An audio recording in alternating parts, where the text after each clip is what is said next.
At the age of just 24, Nick Mira accomplished what millions of producers can only dream of. With 2 Diamond Smash singles to his name, plus All Girls Are the Same and Ransom set to also be certified soon, Nick Mira has quietly been one of the most successful producers ever in hip-hop.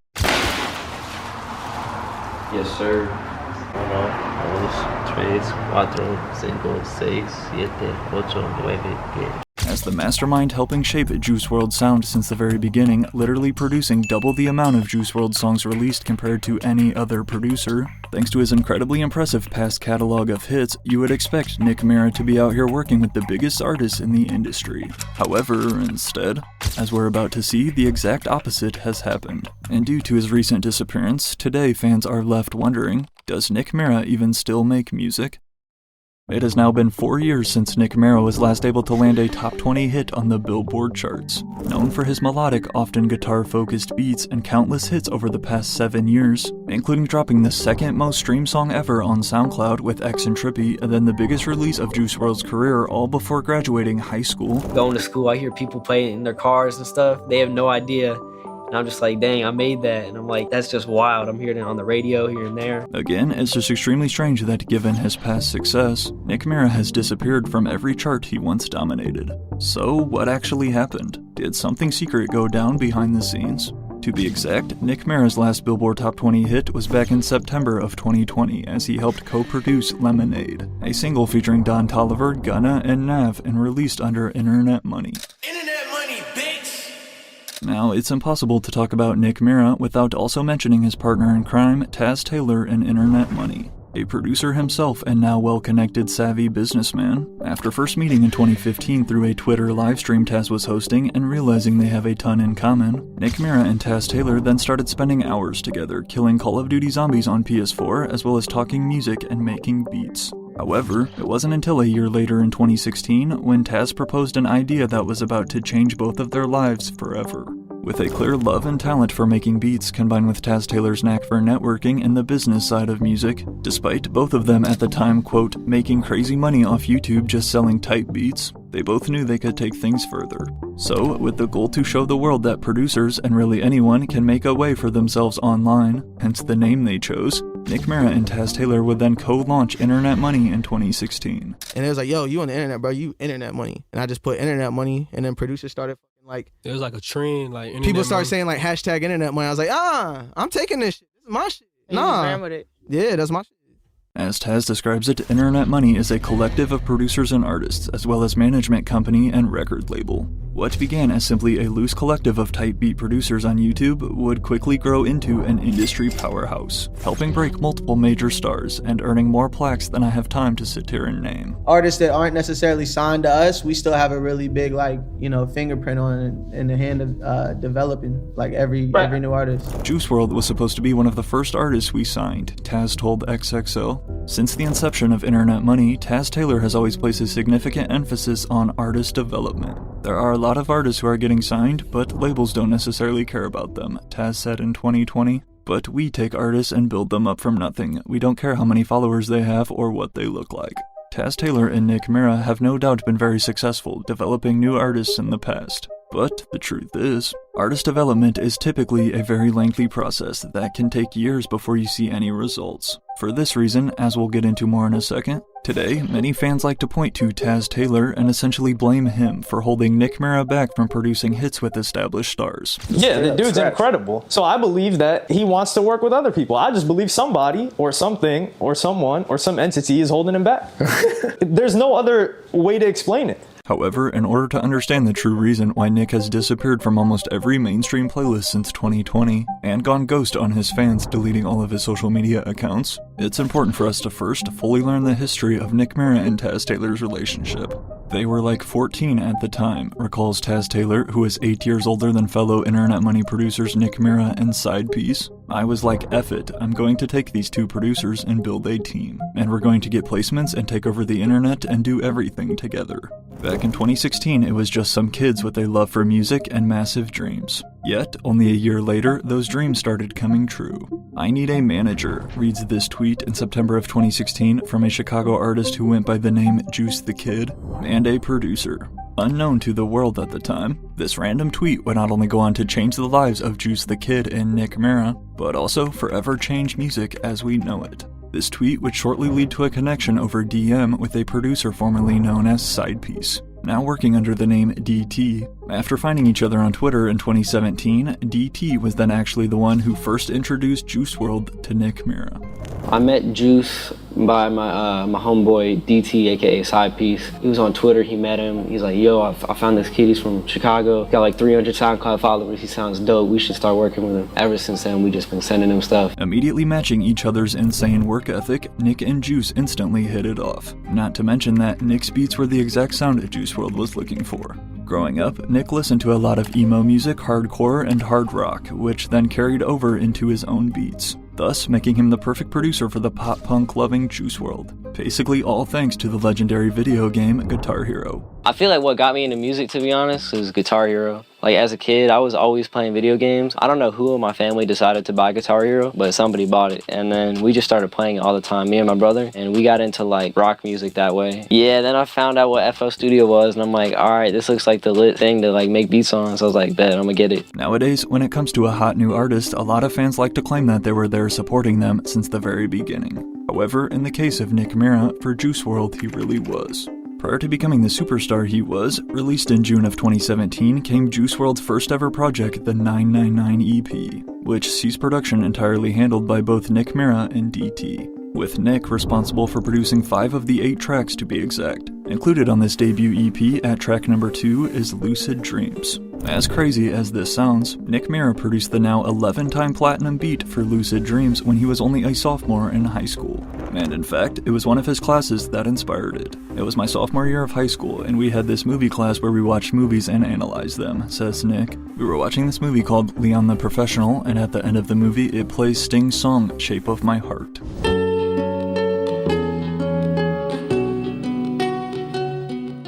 I heard the song and was like, this sounds crazy. So when I got home from school that day, I looked it up, listened, and replayed it on my guitar. I tweaked with the notes a little bit and added drums. Then I hit up Juice and was like, I've got this crazy beat. I need you to snap on this, do something crazy.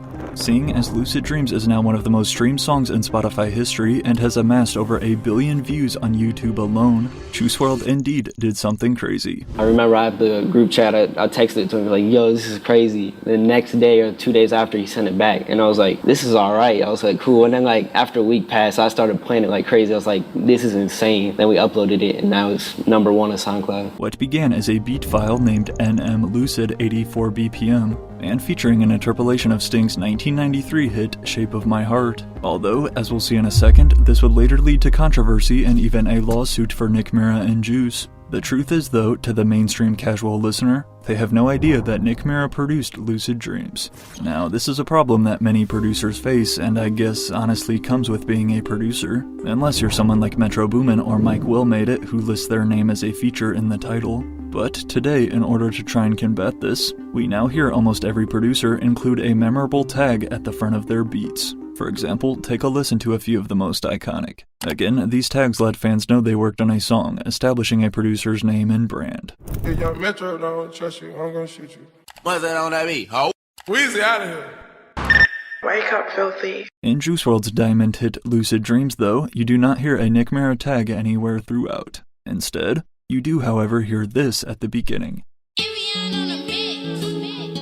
Rather than a tag from the producer, we hear Envion on the mix, a tag from the engineer named Will, which, as Juice went on to explain to Genius, Envion is a recording studio in Illinois. That's the one I used to record at. Shout out Will from Envion Entertainment. That's like, he really got me going. It was like my first like real engineer. Envion, that's the first studio I really started recording at. I recorded Lucid Dreams there. The point is, Nick Mira not including a tag on Lucid Dreams, or any of his 8 beats on Goodbye and Good Riddance for that matter, was a massive missed opportunity. But, to be honest, I doubt he truly cares that much. Right in line with his personality of staying out of the spotlight and never chasing any type of internet clout or fame, very rarely do you hear Nick Mira include a producer tag on his beats. This has definitely not helped, with some fans wondering if he still makes music, although just one of the multiple reasons. But Nick does have this tag he sometimes includes that you may be familiar with. Nick, you're stupid.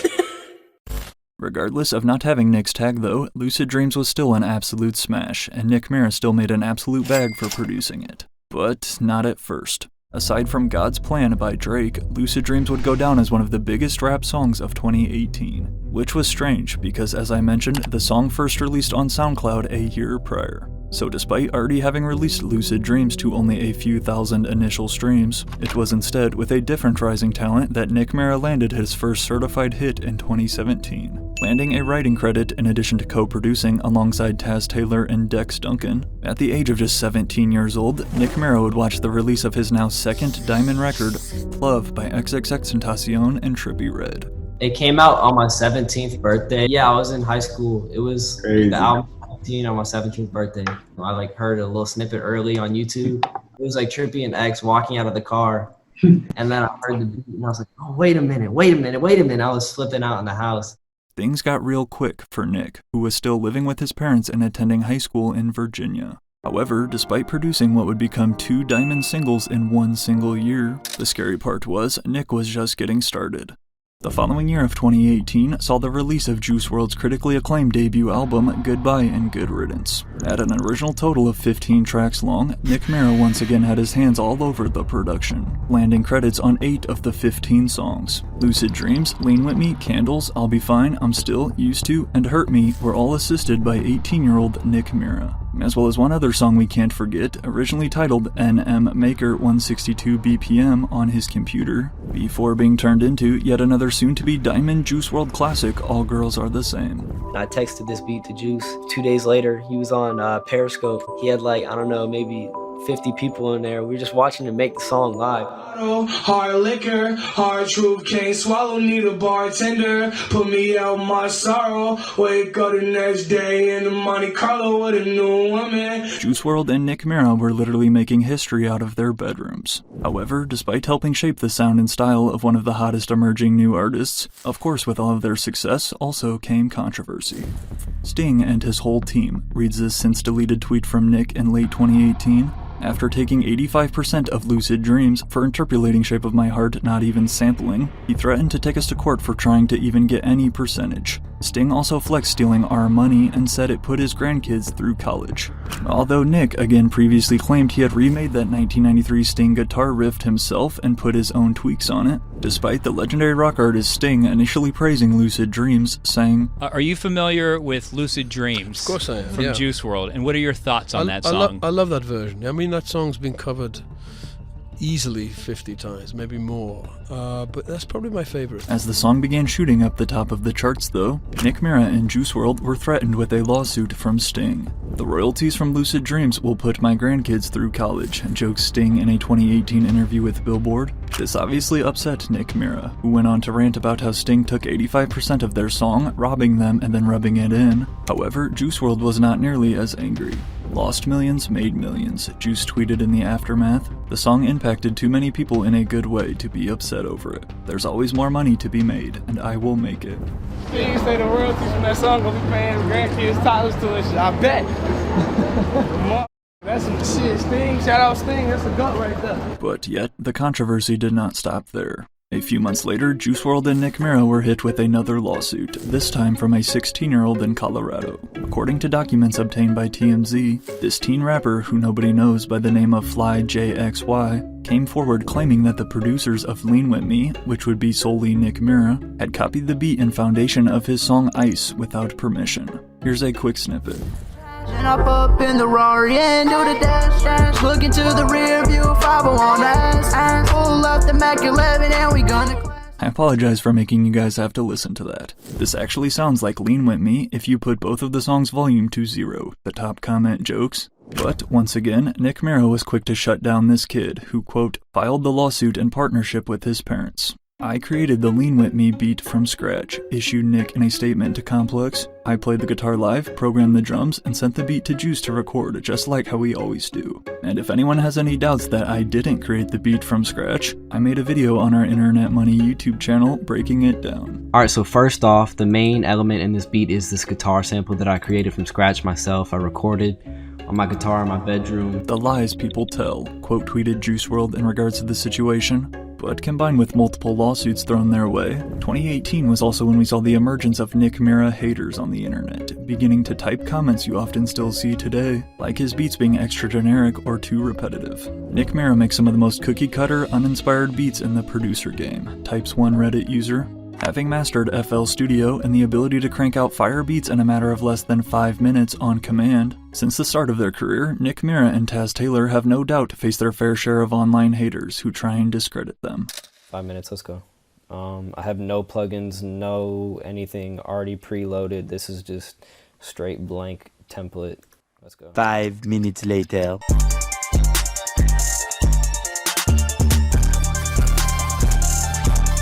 A lot of the times people in the YouTube comments will be like, how do you make the same thing every day? And why do you always do this? My answer is pretty much I just enjoy making those style of beats and the certain stuff that I make. Usually the stuff that I put on my channel is stuff that I just had fun making. It was just nice in this video to try something else out. Stating that he just enjoys making those type of beats, clearly as the stats also tell us, fans enjoy listening to them too. However, with his guitar melodies and signature, quote, Mira touch, it is true that a lot of Nick's beats often sound the same. But while this is another common struggle among hip-hop producers, the reality is music trends and sounds move extremely fast, especially in 2024's algorithm-fueled industry. And exactly like how we see rappers today quickly blow up and then fall off even faster, the same can happen to a producer. So, like a similar producer that was really popping 5 years ago, Murda Beats, who I actually already made an entire video about, Murder on the beat, so it's not nice. Is Nick Mira just another case of a producer who is unable to evolve and keep up with the times? Or is there a deeper layer that fans aren't aware of?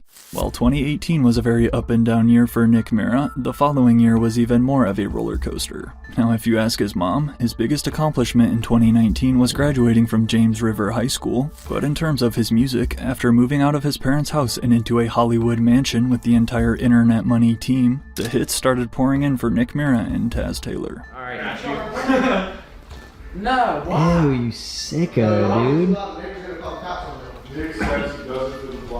Why? Estimating that he had over 100 unreleased songs in the stash with Juice WRLD. Following the mainstream success of Goodbye and Good Riddance, Nick Mira would then produce 4 tracks for Juice WRLD's 2019 album Death Race for Love. I guess 5 if you count Bandit with NBA Youngboy on the deluxe. Nonetheless, Nick and Taz were not satisfied with just helping introduce Juice WRLD to the entire world, proving labels wrong in the process. I sent this folder to A&Rs in 2017, posted Taz showing a folder of early Juice WRLD songs, including, as we see here, All Girls Are the Same at track 1, but I was told no, he was a Lil Uzi Vert clone.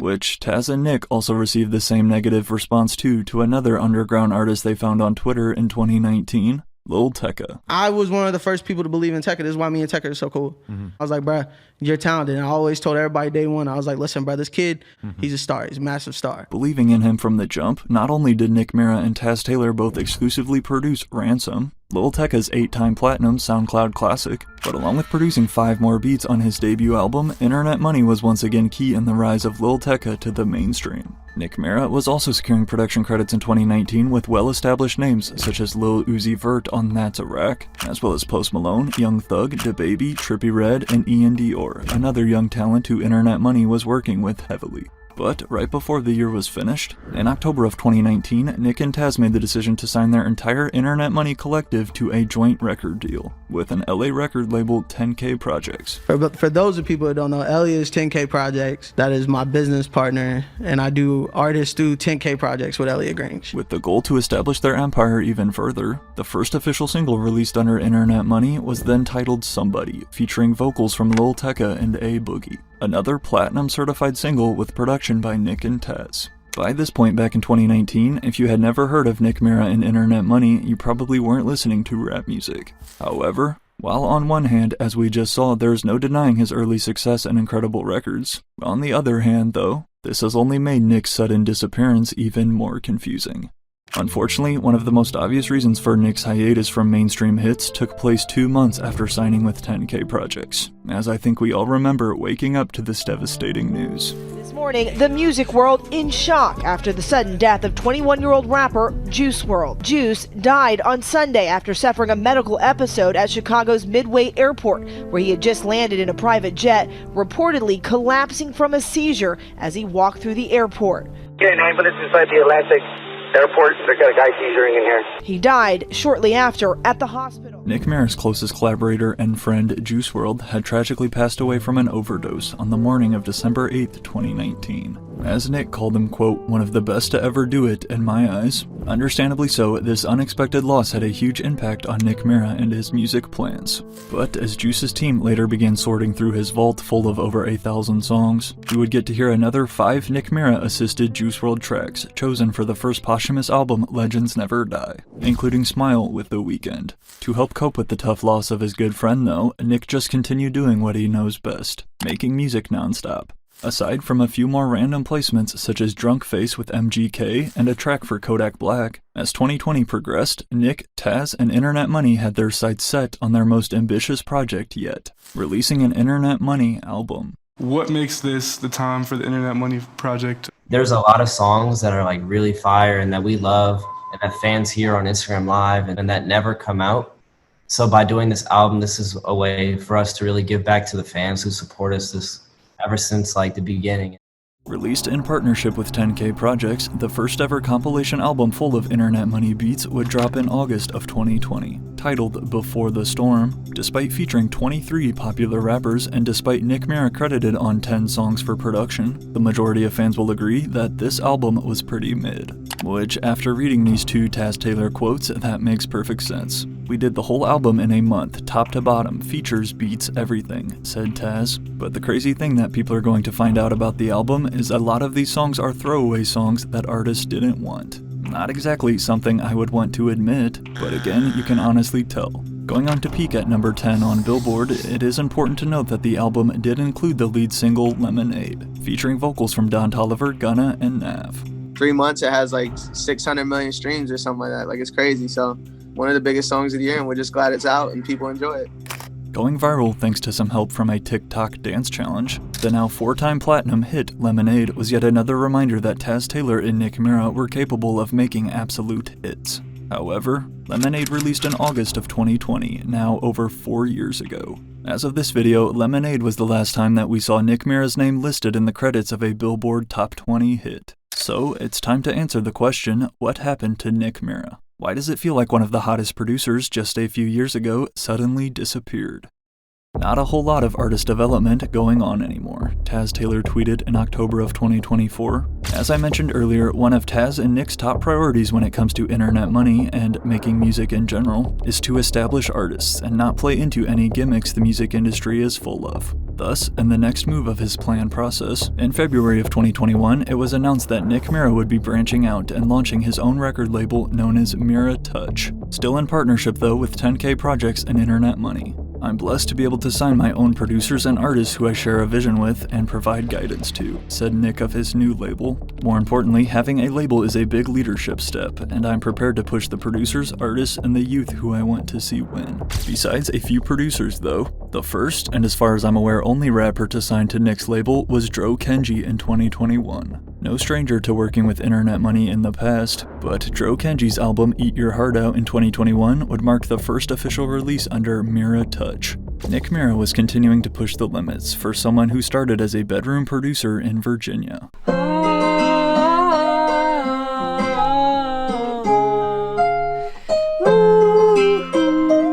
However, with CEO of another record label now added under his belt, did this ultimately lead Nick Mira to stop producing his own beats? Well, with his incredibly impressive track record, if he really wanted to, Nick Mira could have went down either of these 2 routes. First, he could have took the typical path and used his clout to get his beats to the biggest artists in the game. He was already starting to with names like Post Malone and Young Thug, but if his bond wasn't so deep with Taz Taylor and Internet Money, he probably would have done this way more and been one of the hottest producers in 2024. Or second, Nick Mira could have decided to never make another beat in his entire life and still be financially set forever off of royalties from his almost 4 diamond songs. But no, instead Nick chose option 3. The truth is, although it may feel like Nick Mira's output has been basically non-existent after 2020, that is only the case in terms of his mainstream placements. Sure, we'll continue hearing old songs he had made with Juice WRLD, as well as occasional tracks with someone like Lil Tecca, but for the most part, today, Nick Mira is strictly working with artists he genuinely enjoys, rather than out here chasing hits. Still very tapped in though, and always on the lookout for upcoming talent. This has also led to him producing early tracks with artists like Yeet or Sofego, for example, before they blew up, as by no means have Nick's favorite rappers ever been the most popular or most streamed names. I like Hot Boy a lot, he's fire, No Cap. Yeah, those are like my favorite 2 artists right now. And like I just like their flows and like just the way they be snapping on beats, to be honest. Like it's so refreshing. As an underrated A&R along with Taz Taylor and finding hidden talent, if you really think about it, Nick Mira has just continued doing what he's done his entire career, which is attempting to break new artists. A concept that again Taz Taylor has been very vocal about it fading out in today's music industry. But the only difference compared to 2018 is these artists Nick Mira has been working with lately, such as Ty Fontaine, Rich Amiri, Rock Ken, or Dro Kenji, to name a few. None of them have blown up in the mainstream yet, like Juice WRLD or Lil Tecca immediately did after Nick Mira and Taz Taylor found them. But that is also to be expected, as unfortunately not every artist you work with can instantly drop a diamond hit. Lil Tecca, the first studio session we did Shots, we did Ransom, we did Somebody, we did It Again, we did The Score. All those songs are gold. Wow. Gold or better. And in a 3-hour session. With a Titan focused on quality over quantity though, plus actually forming relationships with these rappers he works with. Although this does mean a decrease in the number of top 20 Billboard hits, at least at the moment. As I mentioned earlier, not only can artist development take years, but I also don't think Nick Mira is too upset about it. This man is still raking in massive royalty checks and making beats every single day simply because he loves it, as he has since he was 13 years old.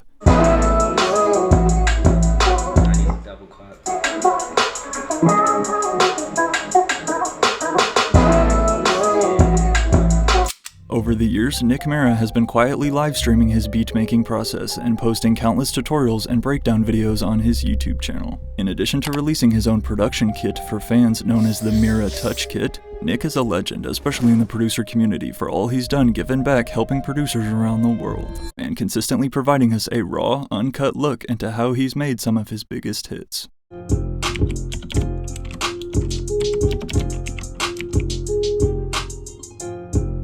I'm about to show you, you can make beats whenever you want to, or whenever you don't want to, really. Sometimes you're expecting like the most craziest thing to come out, but I'm gonna show you like if you just sit down and make something, like, you are able to literally make anything. As the insanely humble and down-to-earth dude he is, always staying out of drama, Nick Mira is perfectly fine with hiding in the shadows and letting his records speak for themselves, with currently all of his social media accounts deleted. Despite some rumors that were floating around, as far as we know, there has never been any serious beef between Nick Mira and Taz Taylor. Seeing here from this recent post, Nick, Taz, and the rest of the Internet Money crew are still locked in the studio almost every single night. Taz Taylor has stayed busy executive producing projects for artists, including Ian Dior, as well as Lil Tecca's new 2024 album, Plan A. And as it appears, executive producing is what Taz Taylor hopes to do more of going forward. There's no doubt that Nick Mira and Taz Taylor have already accomplished far more than what anyone thought was possible for 2 producers in their bedroom. At only 24 years old, while Nick Mira may not be dominating the charts like he was just a few years ago, Nick's impact on hip-hop is undeniable, and only time will tell what happens next.